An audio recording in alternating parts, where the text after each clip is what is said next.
Alcuni cittadini di Casale sul Sile ci hanno manifestato le loro perplessità sulla potatura dei platani in pieno centro cittadino. Per saperne di più ci siamo recati sul posto e abbiamo intervistato un esperto.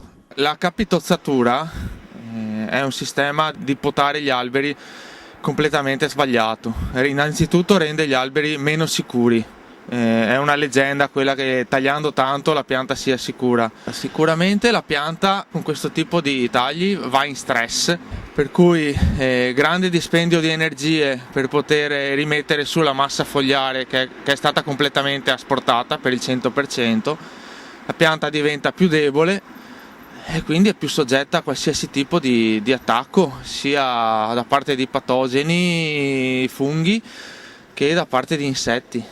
Poi la capitozzatura comunque è un intervento che non è economico, perché fra 2 anni saremo da capo, anzi la pianta avrà sviluppato una miriade, per reazione proprio, una miriade di rami lunghissimi e tutti quanti male inseriti, per cui molto più soggetti a rotture a causa del vento e delle piogge. I danni sono tanti, tagli di dimensioni grosse, parliamo dai 10, 15, 20, anche 30-40 centimetri, comportano l'ingresso di patogeni, si crea carie e la pianta è costantemente sotto attacco. La cosa grave è che queste piante dovrebbero essere tutelate dall'ente parco del Sile.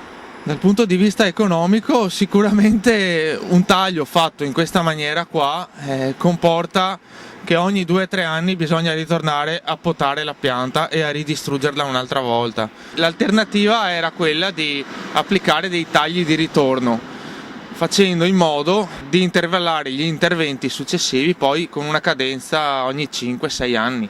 Ma visto che siamo ancora in tempo, perché non è stata completata la potatura degli altri platani, si dovrebbe quantomeno fermare questo tipo di lavoro, di intervento.